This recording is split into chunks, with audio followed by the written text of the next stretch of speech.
ফরিদপুরে বৈষম্য বিরোধী ছাত্র আন্দোলনের নেতাদের উদ্দেশ্যে সামাজিক যোগাযোগ মাধ্যমে আক্রমণাত্মক পোস্ট দেওয়ার প্রতিবাদ করায় এক ওষুধ ব্যবসায়ীকে মারধর করার অভিযোগ উঠেছে। ৭ জানুয়ারি সন্ধ্যা ৭:৩০টার দিকে শহরের ঝিলটুলি মহল্লা এলাকার হিতৈষী উচ্চ বিদ্যালয়ের সামনে এই ঘটনা ঘটে। আহত ওষুধ ব্যবসায়ী সাজ্জাদ মিয়াকে ফরিদপুর জেনারেল হাসপাতালে ভর্তি করা হয়েছে। তিনি শহরের পশ্চিম খাবাসপুর মহল্লার বাসিন্দা জাহাঙ্গীর মিয়ার ছেলে এবং ফরিদপুর মেডিকেল কলেজ হাসপাতালের সামনে আল বারাকা ফার্মেসি নামে একটি ওষুধের দোকানের মালিক।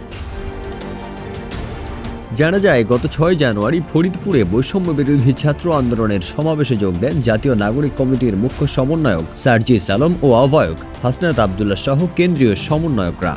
গত সোমবার রাতে বিটিভির সাবেক ক্যামেরা পার্সন জিল্লুর রহমান তার নিজ ফেসবুক আইডিতে লেখেন, উফ আফসোস, হাতের কাছে পেয়েও থাপড়াইতে পারলাম না। এ পোস্ট দেখে সাজ্জাদ মিয়া তার এমডি সাজ্জাদ হোসেন নামের ফেসবুক আইডিতে জিল্লুরের পোস্টের স্ক্রিনশট দিয়ে তীব্র প্রতিবাদ জানিয়ে লেখেন, এ ব্যাপারে কঠোর পদক্ষেপ নেওয়ার জন্য বৈষম্য বিরোধী ছাত্র আন্দোলন সমর্থনকারীদের মানববন্ধন সহ সব কর্মসূচি নেওয়ার জন্য দৃষ্টি আকর্ষণ করছি।